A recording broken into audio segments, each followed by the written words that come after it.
Bonjour, messieurs les journalistes. Soyez les bienvenus à ce point de presse sur l'état des libertés, du droit à la vie, des droits sociaux et économiques, etc., des Béninois aujourd'hui. Ce thème sur l'ensemble des droits de nos citoyens s'impose après 8 ans de gouvernance. Le 6 avril dernier, la rupture a fêté ses 8 ans de gouvernance. Et dans quelles conditions? L'ODHP, dans sa mission républicaine d'information, de défense des libertés et de la démocratie, se fait le devoir d'informer l'opinion publique nationale et internationale sur les dérives dictatoriales tendant à la violation massive des droits des citoyens. Mesdames et messieurs, les défenseurs des droits de l'homme et des peuples, chers compatriotes, en vos rangs, grades et qualités, sur toute l'étendue du territoire et à l'étranger, je vous salue. Mon salut va particulièrement à la communauté musulmane qui est actuellement dans un moment de recueillement spirituel depuis près d'un mois. Je leur souhaite beaucoup de courage et que leurs prières à travers les veillées depuis près de 10 jours, donc puissent nous accompagner dans nos luttes, dans notre quête de liberté, pour que la paix et le vivre en commun reviennent dans notre pays.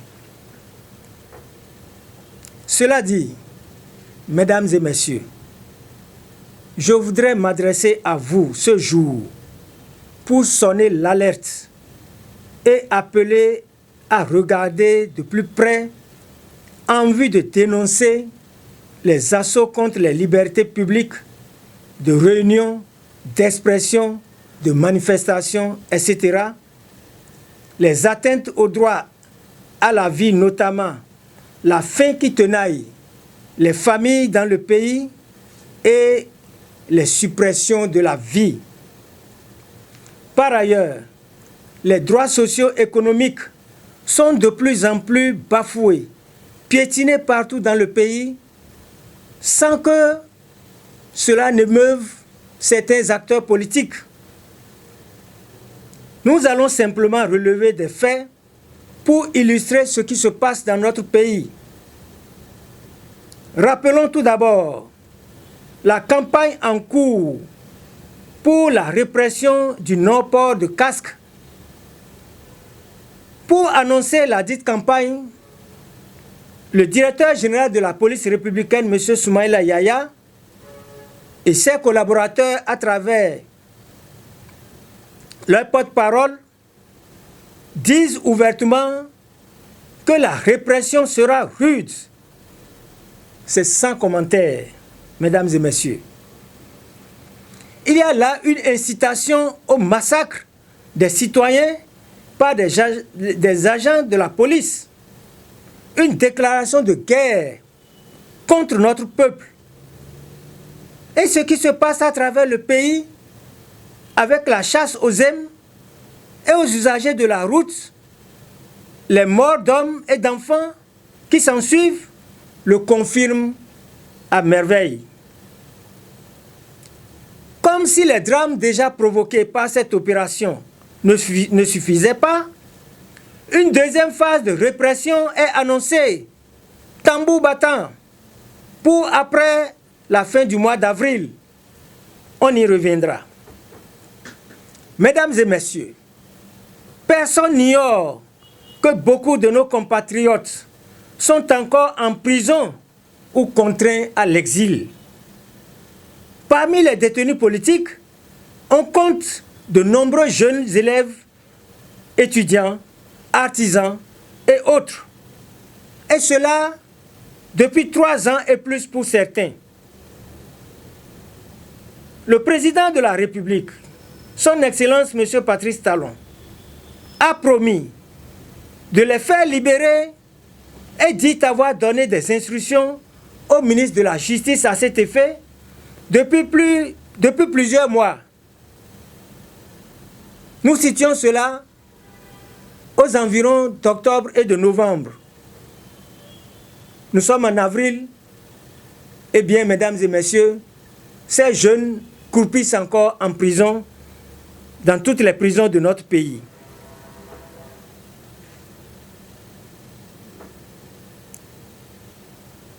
Mesdames et messieurs,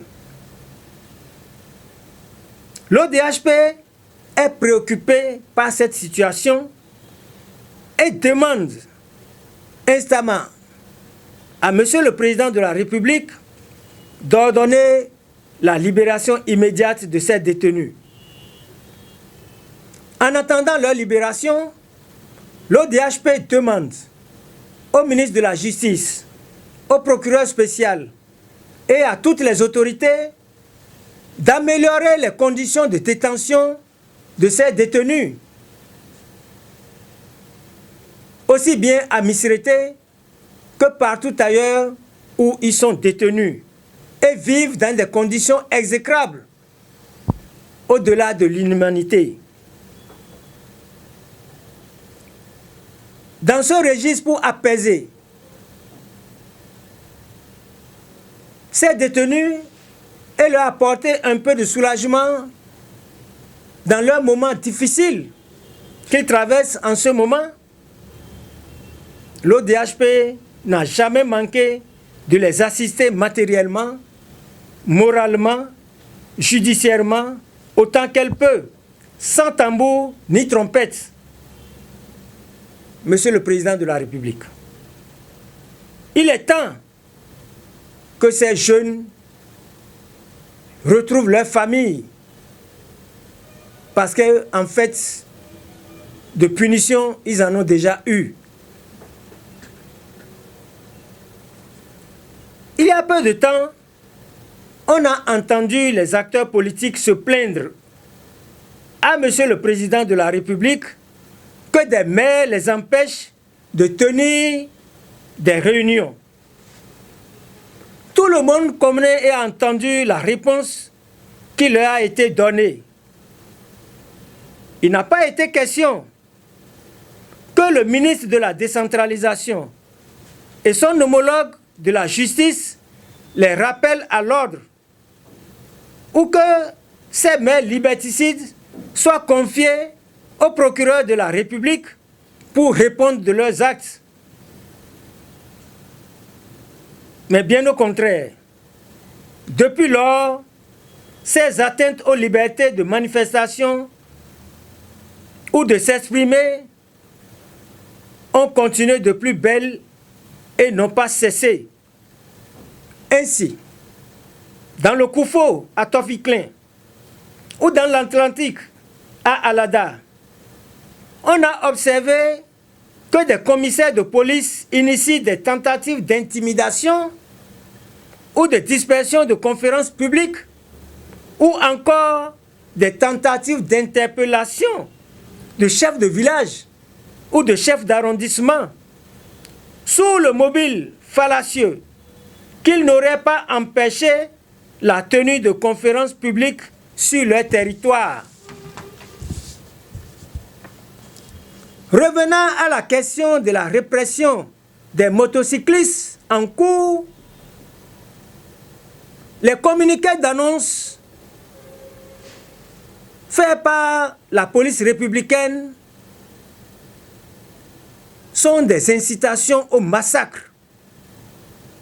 Nous le répétons et le dénonçons vivement, car ce dont il s'agit dans cette opération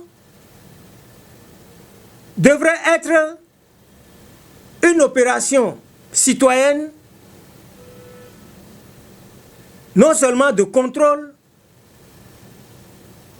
mais également de sensibilisation et d'accompagnement des citoyens pour que la loi dans notre pays soit respectée. Nous sommes tous unanimes pour reconnaître la nécessité de préserver la vie pour la construction de la nation. Mais, mesdames et messieurs les journalistes, sur le terrain, qu'observons-nous? Eh bien, c'est des excès de zèle avec des coups et blessures sur des motocyclistes ou des passagers ou des courses-poursuites qui finissent par des blessures ou des chutes qui entraînent des pertes en vies humaines. Il n'y a qu'à tendre les oreilles dans la population pour entendre des témoignages affligeants sur ce genre de drame. D'autre part, on ramasse les motos qu'on jette sans ménagement dans des pick-up ou des camions pour les convoyer dans les commissariats de police, ce qui entraîne des casses sur des engins, moyens de production de cette couche sociale vulnérable. Mieux, il est annoncé ces derniers temps que ces motos entassées dans les commissariats seront vendues aux enchères. Donc on confisque les moyens de production aux citoyens et on vient les revendre encore à d'autres personnes. C'est cynique. Un peu d'humanité.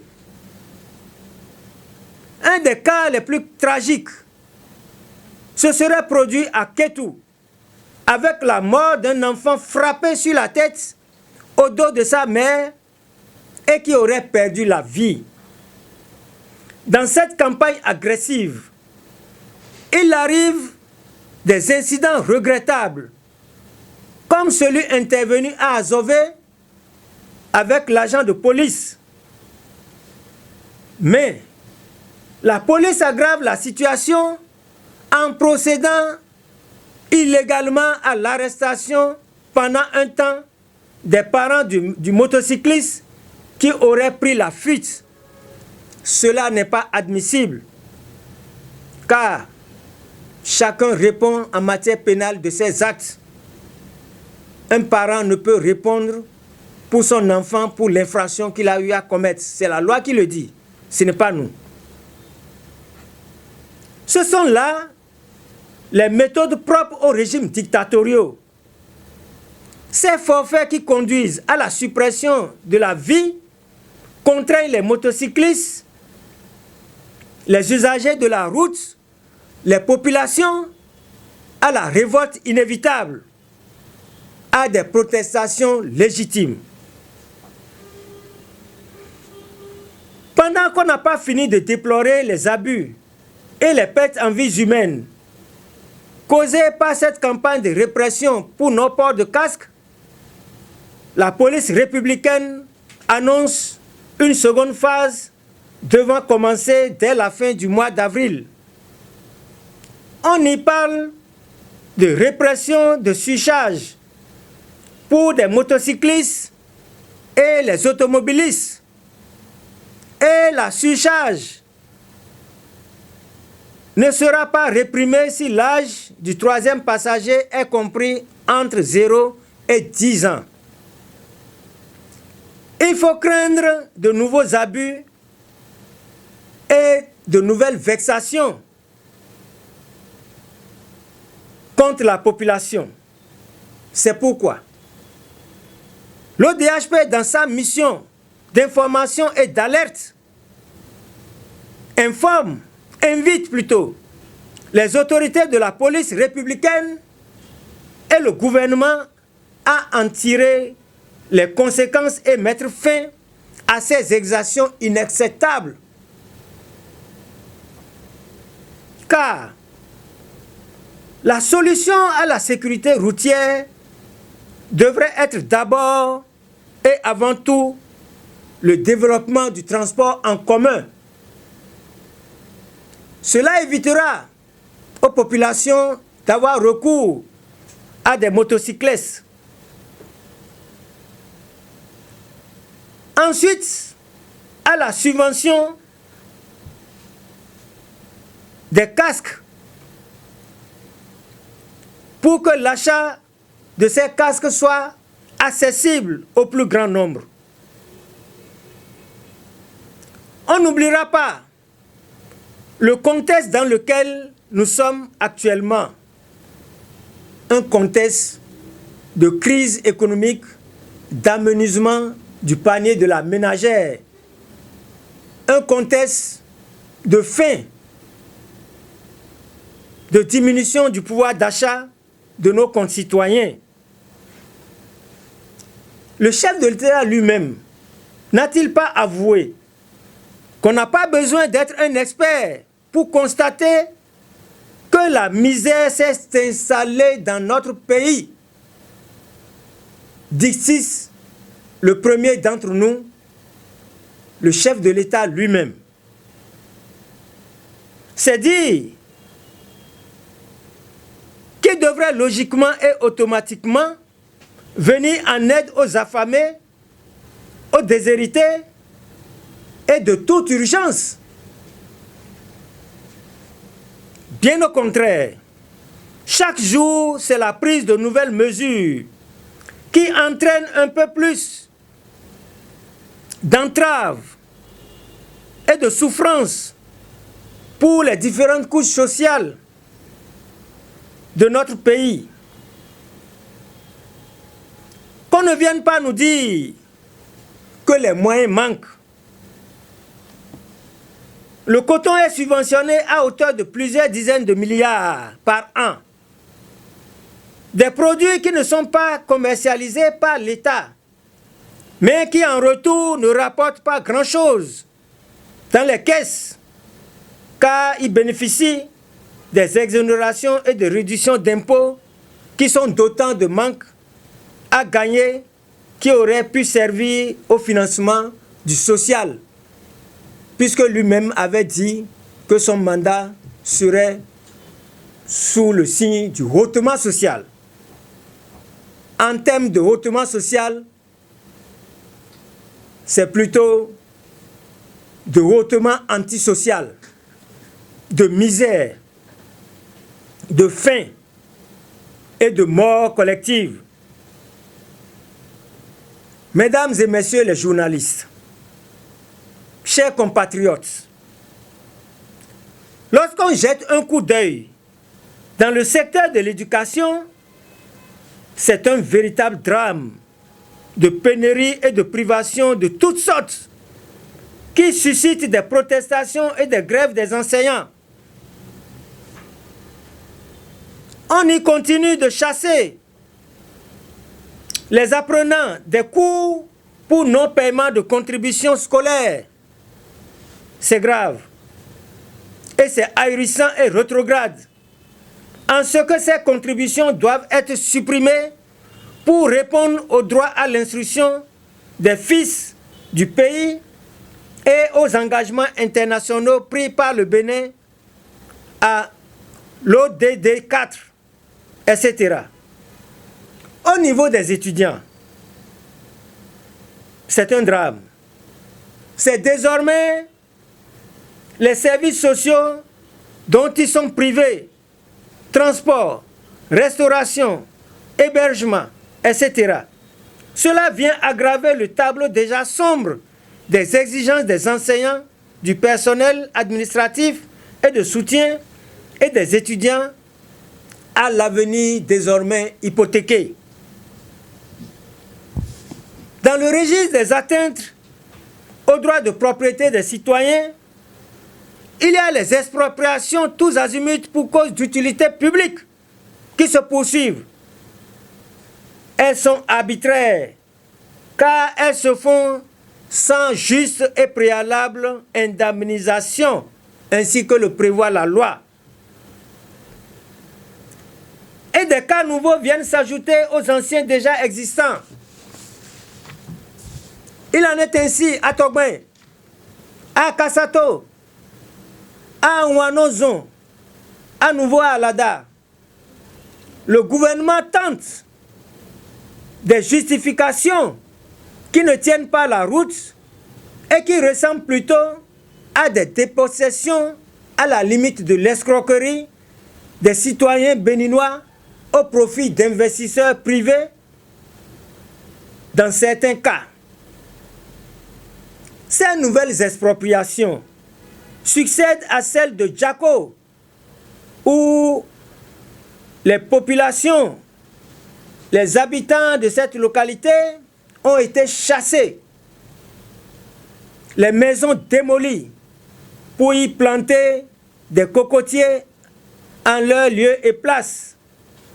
Et ceux de Glodjigbe et de Anouanzonzon, où les populations sont expropriées contre 200 francs le mètre carré ou moins à eux imposés en guise de dédommagement. Nous avons vu le spectacle ahurissant de ce citoyen sur le toit de sa maison qui demandait de tirer sur lui. C'est un drame social. Si on s'intéresse aux droits sociaux, mesdames et messieurs, on constatera que dans les hôpitaux et centres de santé, c'est l'enfer pour nos malades. Il y a des pénuries graves de produits essentiels. Récemment, il n'y avait pas de réactif au CNHU, le plus grand hôpital de référence de notre pays. Et ailleurs, dans les centres périphériques de Cotonou, pour les analyses de PSA, il n'y a pas de réactif. Tout récemment, un rapport d'audit commandé par le ministère de la Santé vient d'être publié par les services d'inspection et de contrôle de ce ministère sur l'état de dégradation des prestations et des soins de santé dans nos maternités, dans nos centres de santé, où plus de 23 cas de décès ont été enregistrés et avérés. Mesdames et messieurs, les travailleurs sont mal payés et la liberté syndicale est entravée dans presque tous les secteurs publics et privés. Dans certaines entreprises, comme la GIDZ, Aglo-Djigbe Calavi, ou ATC Alada, sur divers chantiers, etc., les ouvriers sont traités comme des esclaves, sous-payés, en deçà du SMIC, dans divers chantiers, etc. Pour bon nombre de ceux dits mensuels, évidemment, la mensualité n'est que de nom. Les salaires ne tombent pas à bonne date et le SMIC n'est pas respecté.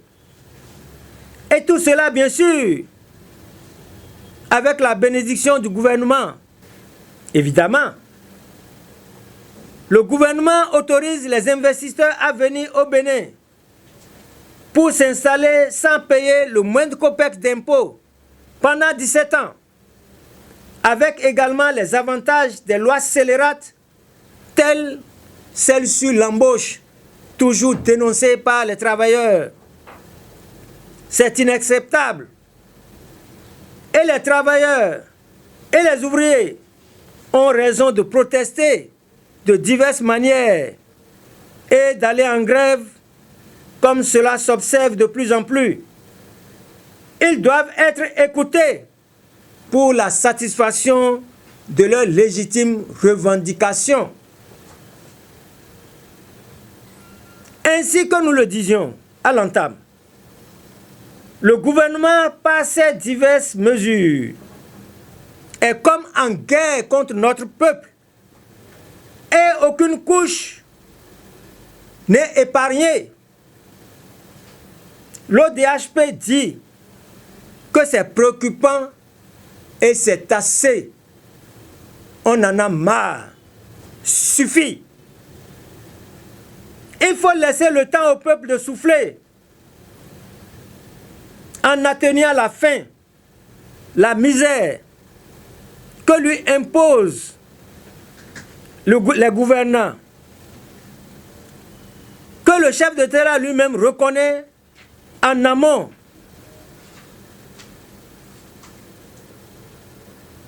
Il faut mettre fin aux atteintes aux libertés, respecter la vie humaine et promouvoir le développement social et le mieux-être dans notre pays. L'ODHP dit halte aux assauts contre les citoyens en proie à la faim. Désormais, elle est ouverte aux dénonciations qui se feront contre les agents des forces de l'ordre et des procédures seront désormais engagées contre tous ceux qui seront coupables d'atteinte aux citoyens de façon arbitraire et illégale.